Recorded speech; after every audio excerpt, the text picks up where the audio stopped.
Hey, if you like this content, hit that subscribe button and join us. Oh my goodness, it's Comic Artist Pro's Secrets, and you're listening to your friend Ethan Van Sciver, 28-year veteran of the comic book industry, world's most charming, disarming, elegant, eloquent, and yet humble man. Great big Star Wars fan and trusted member of the media. So happy to be with you. Want to remind you guys that the First Wave Cyberfrog action figure campaign on Indiegogo, big smash hit, we raised over $500,000. Coming down in 10 days. I wrote the first check for tooling today.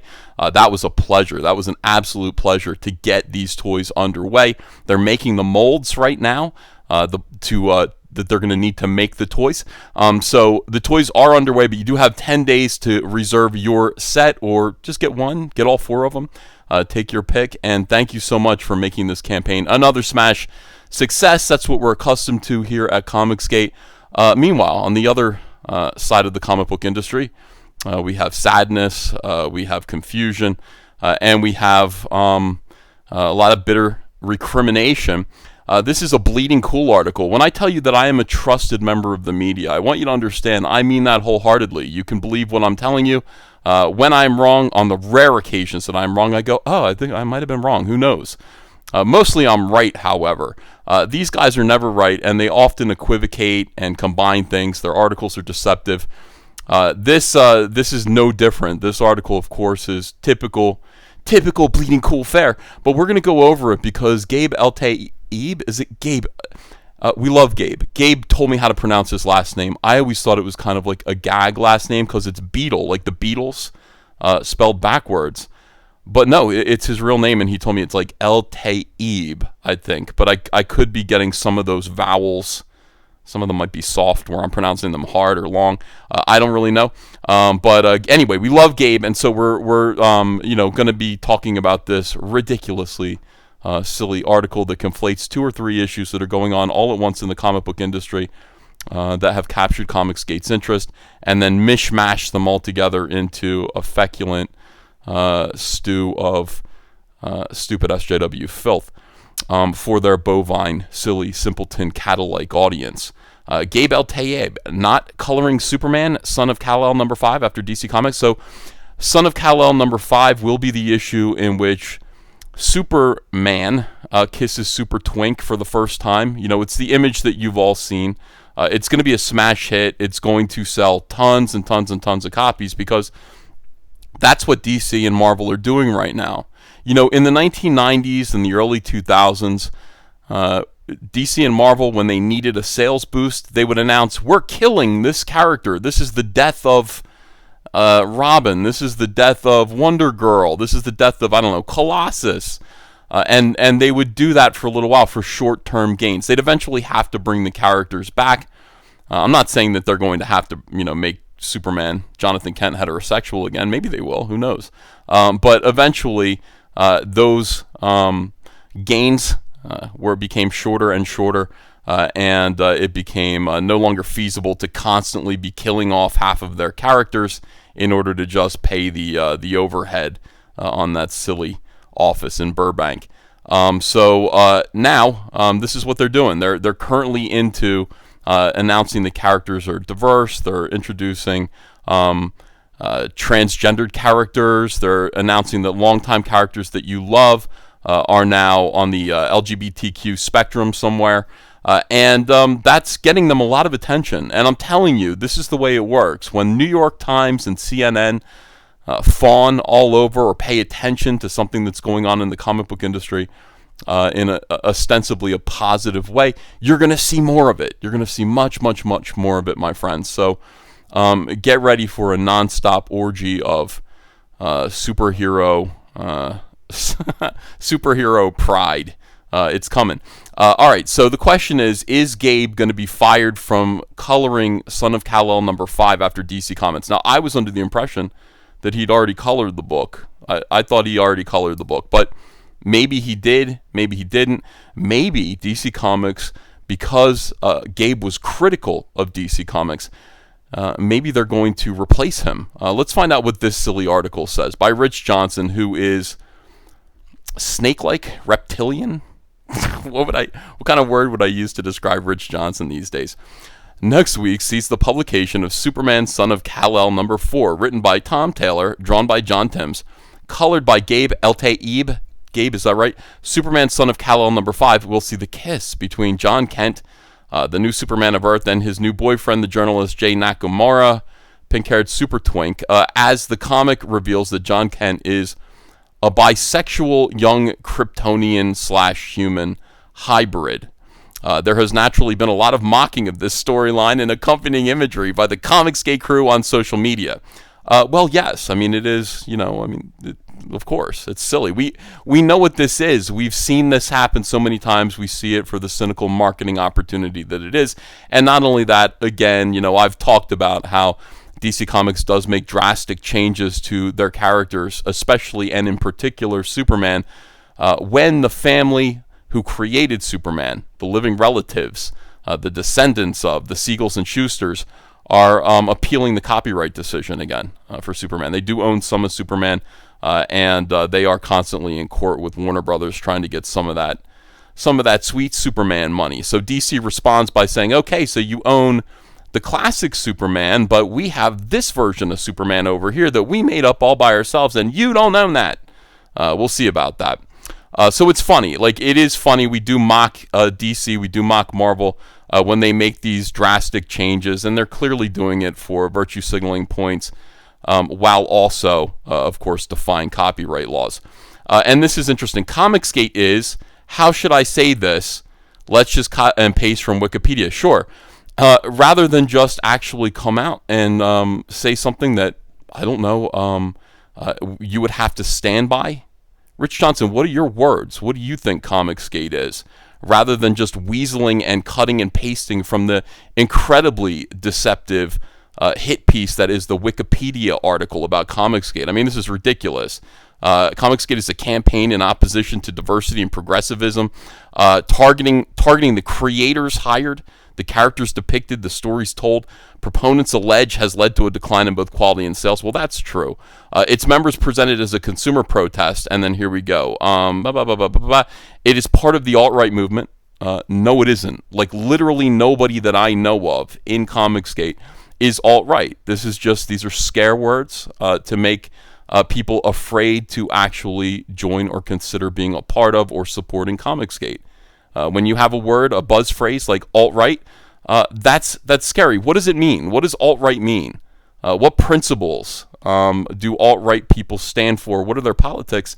And then where do you see that in Comicsgate? It isn't. We're just going, hey, stop caring more about politics. Stop caring more about your social engineering schemes and plans. And identity of characters. Stop placing emphasis on race and gender and sexual identity, and start worrying more about telling stories. And by the way, stop mistreating the fans. Stop mistreating the fans who don't like what you're doing. That's what Comicsgate basically is. It's been described by commenters as a harassment campaign. Everything is a harassment campaign. I will tell you, these people, SJWs, are a harassment campaign. They most certainly are a harassment campaign. They come into every hobby. They come into every, group, every space that's dominated usually by males. And they say there is a unique problem here. There is a problem. It's sexist. It's bigoted. It's homophobic. It's racist. And we're here to fix it. And the problems that they describe cannot really be quantified.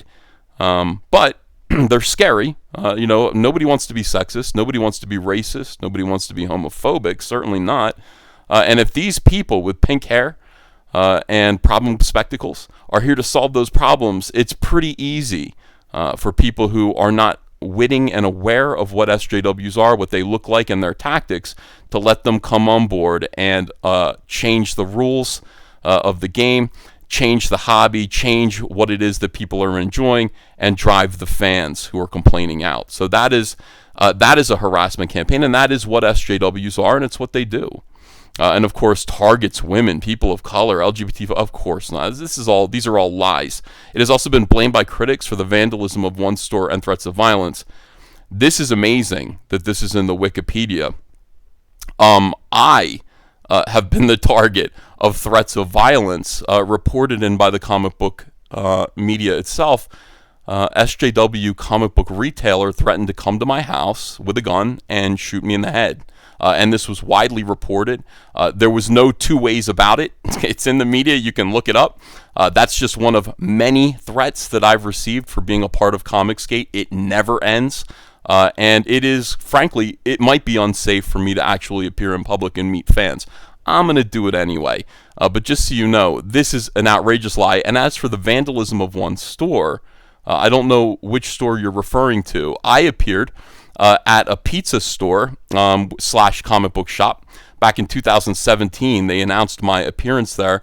I was threatened, and indeed, when it was over, when I left, cinder blocks were thrown through the front glass door of that establishment, and the threats were followed through on. Comicsgate, fortunately, was able to start a GoFundMe to raise money to pay for the door, and I still am grateful to the good people of Comicsgate. I mean, people who, they care about this hobby. I mean, they just care about it, and they were able to donate some of their spending money to make sure that this poor business didn't have to suffer because they dared to have me appear there and draw Batman on their wall. And so this is obviously particularly outrageous, and shame on Rich Johnson. But again, let's just use the words of Wikipedia and not have to spell it out for ourselves. I think that's safe, slimy, sneaky. Here's the image in question from Superman number 5. Action Comics, everyone. What kind of action are we referring to these days? All right, so anyway, it goes on here. One supporter of Comicsgate and a contributor to Comicsgate titles is the colorist Gabe Eltaeb. Gabe is great. Like, I've just started to get to know him. I am somebody who is perceived as a leading voice in Comicsgate. I'm grateful for that. That has been a blessing in my life. Happy to be part of Comicsgate. I believe in it. I love it. I think it's the best thing for comics. And a lot of people agree who are currently struggling in the mainstream but are afraid to come over and join us. They know that joining Comicsgate will result in loss of work. It'll result in a lot of their peers turning on them. It's not safe. It's something that you should do when you're so sure that it's what you want, that you're ready for the consequences of that. And Gabe has been basically talking to me and asking to be a part of Comicsgate for 2 years. He's wanted to be over here with us, working with us for a while. Of course, his concerns were, am I going to be able to make enough money? Do I have enough work over here? Like, I'm getting by, at DC Comics. I know there's going to be work there for me, but I really hate the direction that this company is going in. It is flies in the face of my own personal religious values and political values, and I want to be with you guys. And my attitude has always been to say, no, do not come over here. Stay where you are. I want to make sure. First of all, I don't want to encourage professionals to leave the mainstream to join us, because I know there will be consequences. There's going to be there will be that loss of work. You will get blacklisted. You will. And I'm not always positive that people who come over here have what it takes to crowdfund and to build their own businesses and all of that. I don't know if you're prepared to do that. I'm not sure. So I always kind of discourage people who would like to come and join us, except in cases like Dale Keown, where it's like, I'm positive he's going to be fine, whatever he wants to do. You want to be Comicsgate? Come on over, Dale. But I told Gabe, I'm not really sure. You stay where you are. He insisted. He just insisted, and he came over here, and he knew full well what was going to happen to him when he left DC Comics. Now let's read this ridiculous description here. He went on a recent 4.5-hour live stream. Our live streams are the best, with other prominent Comicsgate-related creators, that's me, who are castigating the bisexual Superman move, spending much of those hours making, well, gay jokes. See how much fun we are? Dan Fraga asks that after having gay characters had run their course, what's next? And John Malin, never one to mince words, predicted that they would make them pedophiles next. Mark my words, Batman will be effing Robin. Well, I mean, look, that's not a new concept. That is what Frederick Werdum predicted and said was happening in the famous 1953 book, Seduction of the Innocent. That is what caused the Comics Code to come into place. And it turns out Frederick was right in a lot of cases. As horrible a man as Frederick Werdum is perceived to have been in comics, somebody who wanted to crush some of the EC comics, the violence in comics, some of the stuff that made comics fun. He had a few. Turns out he had a few good points. All right. Art T. Bear even decided to announce that Rich Johnson was gay as part of the discussion. That is completely and totally based. Good for you, Art T. Bear. I didn't hear him say that, but that is so funny that it's in this article. And Rich, you're angry enough to put it in this article. All right, fine. Though to paraphrase Charlie Chaplin, I don't have that honor. Well, I'm not so sure about that. There was also the observation made that an increase in gay superheroes was to reprogram readers and ultimately win elections. Now, he's not going to mention my name here. Rich Johnson doesn't want to give me any attention, and I don't blame him. When Rich Johnson gives me attention, when SJWs give me attention, it always blows up in their face. People like what I have to say.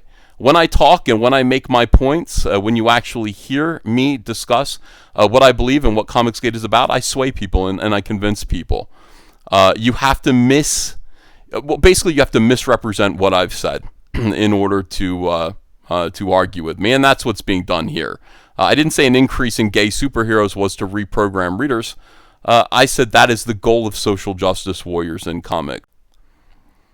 Their plan is to disguise their propaganda as your comic book stories, and their ultimate goal, of course, is social engineering. It is to reprogram the way that young readers, think about these social issues in order to make people who are politically compliant to whatever the left wants, and then ultimately why? Because the culture is downstream. Pop culture leads to elections and political decisions. As people have been taught, people have been raised in their belief systems, that will be how they vote eventually. So, no, it is not, you imbecile, that an increase in gay superheroes will reprogram the readers, but that's part of it. I mean, that is definitely a part of it. Anyway, as part of it, Gabe Eltaeb, colorist on the very book they were discussing, criticized DC Comics and the work of his fellow creators on the book, stating, and this is what Gabe said. He said, "I'm finishing out my contract with DC. I am tired of this shit. I am tired of them ruining these characters. They don't have a right to do this." He goes on, "At Comic-Con in 2009, I was pushing Jerry Robinson's wheelchair around. That's the man who invented the Joker. I would work the DC booth back then. I remember bending down to his face and telling him, 'Thank you for creating these characters, so people like me can waltz in and get a job.'" That is so true. You have to remember, these characters, Batman, the Joker, Superman, Wonder Woman, these characters were created by great men. William Marston Moulton, creator of Wonder Woman, was a little bit of a pervert, but in a good way. Great men who created these characters, and the reason why we have jobs is in continuing their legacies. It isn't to change them to suit any kind of agenda that we may have politically.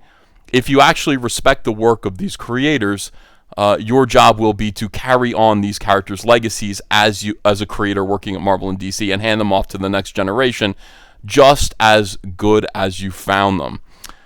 So this is great. I would love to have thanked Jerry Robinson. I didn't get to meet him. He says, "It's not about gay or anything else. What really pissed me off was saying truth, justice, and a better world." He says, "F that. It was truth, justice, and the American way." He says, "My grandpa almost died in World War II. We don't have a right to destroy shit that people died for to give us. It's a bunch of effing nonsense. They call us bigots and racists and shit." I would ask them, find me in the effing mainstream, not on the fringes. One effing book, one effing t-shirt, one movie that says that leftism is bad and conservatism is good. Find it for me. They effing won't. They're not letting people have a voice. They're the effing bigots. Sorry, that's been bottled up for 5 years. So Gabe just exploded on my live stream. He had a lot to say. He had a lot of feelings and a lot of thoughts that he wasn't able to share because he was working for DC Comics. And that's the reality. You cannot come out and be a conservative and criticize the company that you work for in this way. You have to be completely supportive of whatever the corporate agenda is. We used to go, they would take us to the movies. We would go see a new DC Comics movie, and we had to come out of there happy and all of us lying that it was good. I mean, no matter how, we're going to go see Catwoman? Oh, that was great. What a great... Yeah, of course. That was exactly the perfect Catwoman movie. That you have to do that. You have to keep your negative or critical opinions to yourself. And it's so liberating to be able to not work for DC Comics and be able to say exactly what you think. And I think that's what Gabe is going through here. Truth, justice, and a better world, says Superman, son of Kal-El. He says, this statement does seem to be at odds with Gabe's previous support for the series. Yes, of course, this is exactly what I just said. So here he is. Gabe used to say that he liked everything that was going on. Exactly. Yeah, you have to do that when you work at DC Comics. You have to express enthusiasm and support for everything that they're doing. Oh boy. As for conservatism, Rich Johnson goes on to gaslight, pretty much every superhero story is about one man doing the right thing out of duty, not waiting for some big nanny state to intervene or becoming part of some collective response, just doing what is right, preserving the status quo and punching the bad guys, which is all pretty conservative right there. I mean, yeah, I would agree. So explain this, because this is the next cover of Superman, Son of Kal-El, the book in question, and it seems like Superman has indeed joined a collective response demanding that someone else do something over the climate justice. This is hilarious right here. Hold on a second. There's no Planet V, this idiot's. Well, no, there is. This is the DC universe. There are thousands and thousands of inhabitable planets filled with humanoid characters in which human beings could go to live. I mean, Superman used to come from one. By the way, what's up with Aqualad's? What is what is this negative space penis in his belt here now? I'm not going to be able to unsee that. Here's another character that just came out as gay. Aqualad. So we got a few newly LGBTQ characters, and they're all standing here waiting for someone else to do something while behind them boats are being wrecked and destroyed by tentacles. And sometimes a single image can say so much. But what this single image is saying is actually decrying what Rich Johnson is saying here. Yeah, comic books are usually supposed to be about the conservative idea of one man or a team of people who join together to fight for truth, justice, and the American way, which is freedom and liberty for people, individuals. It no longer really is. It's now about a better tomorrow, whatever that means. Whatever that means. Frankly, it sounds a little dirty. It sounds like something from Dirty Commies. All right, so Rich Johnson goes on here. Comicsgaters were, look at this salt. Comicsgaters were also the first to prominently claim that John Kent would be gay. Stop saying Comicsgaters, just say Ethan Van Sciver. It was me. It wasn't a multitude of Comicsgaters. It was just me. But again, Rich Johnson is not going to name me in this. He doesn't want to credit me in any way. Famously, Rich Johnson did an interview with me that he thought was going to be a slam dunk and kind of destroy my fledgling career as an independent creator. And that interview, I rocked his world so badly. I came across, Richard C. Meyer, your boy Zach, read that interview and said, "You sound like the George Washington of Comicsgate." Rich Johnson said, the interview would be too hard for me to edit. I can't release it. That interview was never released, even though I was pressured and harassed to do that interview. Once that interview was done, it was never released, and Rich Johnson learned a quick lesson to not quote me, just to refer to me obliquely like this. So anyway, Comicsgaters were the first to prominently claim John Kent would be gay. That would be something that I told people, though it was Bleeding Cool who stated that was false, that he would be bisexual or pansexual instead. So who told you, Rich? Who told you? The truth of the matter is that Jonathan Kent is gay. He is homosexual. He is currently in a homosexual relationship. If he leaves that homosexual relationship, I don't know, maybe he'll have a choice to be in a heterosexual relationship. But bisexuality, once somebody is in a relationship, this is my own personal opinion, strikes me as another way to say, I'm going to cheat. I'm a cheater. I'm going to cheat. It doesn't matter what you're interested in. In fact, people in heterosexual relationships and marriages are still very much interested. They would be polyamorous. Sure, there are a lot of guys who would definitely go out and have sex with many, many, many women all at once. Of course, a lot of guys would do that. But we don't say we're polyamorous. We are in committed monogamous relationships, heterosexual relationships, and that is the case until such time as we are single and can make choices like that again. Jonathan Kent is gay. This is gay. Okay, it's just no two ways to look at that. Yeah, I mean, it's possible he might go for a woman if this relationship doesn't work out. And indeed, according to another book, another Superman book in this same run, they revealed that Superman has descendants. And Superman having descendants would, I don't know, one would infer that Jonathan Kent decided that maybe this the pink-haired kid didn't work out, and he settled down with a woman and had children. That's the only way that that would make any sense. So that's interesting. We'll get around to that story later. I'm so very, very sure that that won't get retconned. Though it was bleeding cool. All right, so they're saying, no, he's bisexual, pansexual. We know. I understood. Bisexual. Got it. No, he was going to settle into a gay relationship. All right, for corporate, Gabe continued on the live stream saying that of DC Comics, he says, I'm Comicsgate. I've got to finish my contract. I've got to be a gentleman.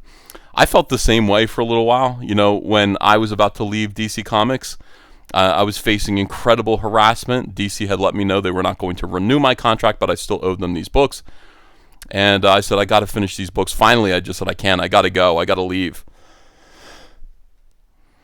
And I think that's what Gabe meant to do. He said, I'm with you guys. Catch me. Don't let me fall. And that's actually exactly what I said to you guys. I said, I'm going to launch my own book. I'm going to try to strike out on my own, and I'm going to fall. Please catch me. You guys did.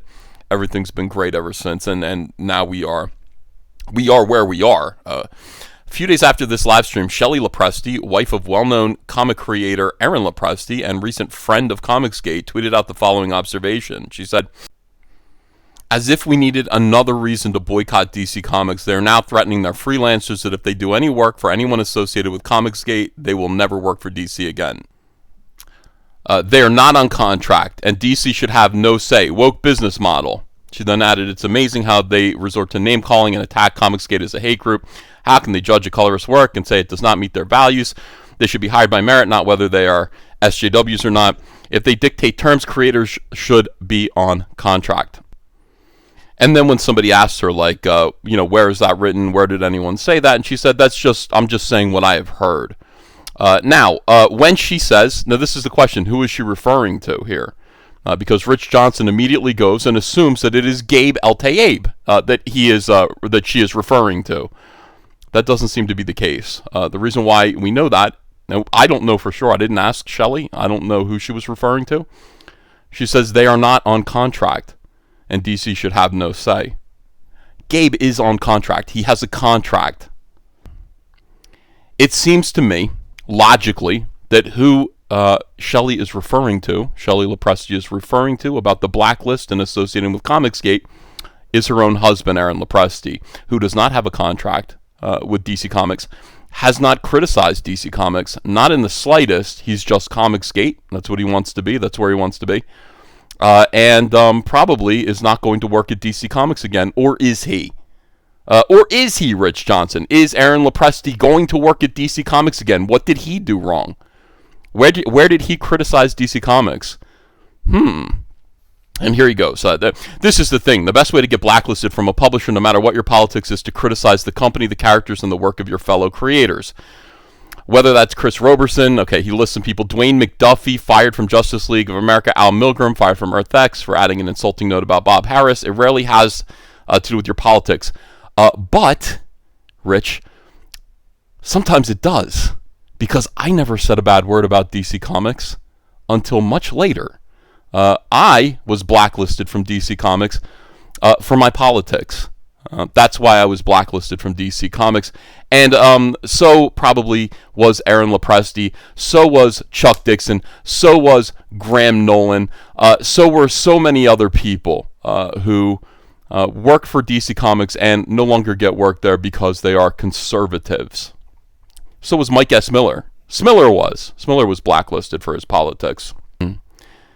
Now, Gabe Eltaeb, he knew he would be blacklisted. He knew. He chose this. He wasn't fired from his job. Maybe he will get fired from his contract. Maybe that actually will happen, but he knew this would happen. He chose this for himself. Gabe stood on principle. He decided that he could no longer work for this company, and he valued his ability to speak his mind and criticize what he saw going on at DC Comics. He valued that more than a paycheck, a regular paycheck, and that's why he chose Comicsgate. But make no mistake, for every Gabe Eltaeb who is walking away from comics, from DC Comics, Shane Davis is one of them, Dan Fraga is one of them. These guys are walking away of their own volition, Dale Keown.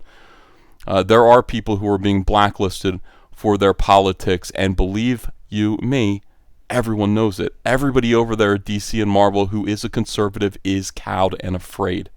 They see what's going on. They're complaining about what's going on. They're trying to find a way out. Their biggest concern is being able to support and feed their families, and I don't blame them one bit. I tell them all, stay where you are until you're ready, until you can't take it anymore, until this gaslighting becomes too much for you. What DC cares about is if you insult and embarrass the company, its work, and staffers publicly. That is correct. That is definitely something that DC cares about.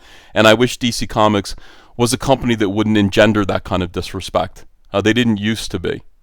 Not when I worked there, when I first got there. And I wish they could go back to that. But they can't. That's just the way things are. Gabe, I'm proud of you. I really am. This article's pathetic and funny. But I'm very, very proud of you for taking a moral stand. And I don't know. I'm excited about seeing what you have coming up. I'm sure Gabe is going to launch a comic book, and I'll promote it. I'll let you guys know about it. Thank you, everybody, for watching this video. Please leave me comments below. Let me know what's going on. Please like, share, subscribe, and I will see you again soon with another video. Bye-bye. Hey, I got a P.O. box. Want to send me some mail? Send it to Ethan Van Sciver, P.O. Box 607, Marlton, New Jersey, 08053. And I'll probably open it up on the live stream. Thanks very much, everyone.